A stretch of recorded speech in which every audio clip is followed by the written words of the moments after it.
this from a lot of other industrial We're bands. We're a power in Seattle. trio. How many of those do you see anymore? There you go. We have real drums and guitar and bass. I know a lot of industrial bands around here have that. But I think one of the things that sets us apart a lot from industrial bands is because, a lot of times when you see an industrial band in Seattle, you pretty much know what they're going to sound like. Or, I'm sorry, I don't mean to classify just in Seattle. Anywhere, you go to a person's website, industrial so-and-so, you pretty much know what it's going to sound like. It's going to be loop. Yeah. It's going to be loop after sequence, and it's going to have a distorted voice coming in and all that stuff. I mean, we're a powerhouse live. We get involved with the crowd. I mean, after all, they're there for us and we're there for them.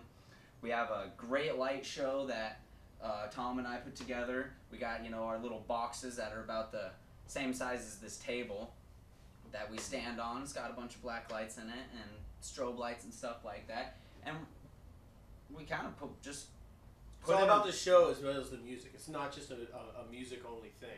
When you come to our show, you're going to get a show. It's not like when you go, you see some metal band, and they just show up, it's like, wow, look, a metal show, and it's a bunch of guys on stage. They're like, oh, man, those guys are cool, but they just stand there and kind of don't do anything. There's nothing really going on. They just play their music and how many show. And how many industrial bands can you go to that you could see a mosh pit over here, flipping 30 people dancing over here, and people just standing watching, but they're all having a good time. How many shows can you go to like that, to where it's the same? It's a good, solid genre of music that people come to listen to, that they like, as far as industrial goes, but yet it branches out a lot further than just the typical, industrial bands. A lot of it probably comes from our different backgrounds too. Yeah, because we got our metal songs, and then we have our songs that we would see people just dancing in through the whole time. I mean, it's kind of weird how we all have like a couple of bands that we all admire together, and then we all break up and we go different ways. Yeah, and then that's when we start hating each other. Well, yeah, I hate that too.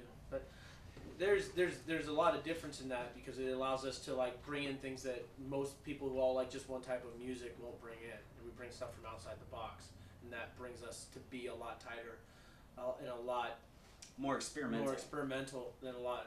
Experimental. Yeah, experimental. Write that word down. We have our own language. That only us know. For my roommate, convoluted, throw that in there. Means absolutely nothing, but we like the word. And a lot of the time, as far as what separates us from the other bands, you look at so many bands out there that are in the same genre of music, and you kind of gotta just ask yourself, what separates them from the other bands in their genre? I mean, I'm not saying they're bad or anything. I actually think they're quite good, but you got like My Chemical Romance, Fall Out Boy, there's that old band, or they're still around, Trapped, Papa Roach and all that. They're kind of in the same genre of music, but they're not really separated by much. It's just they got those songs that just sound good.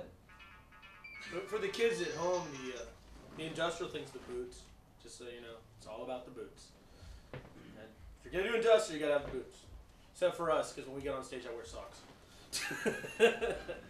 But till then.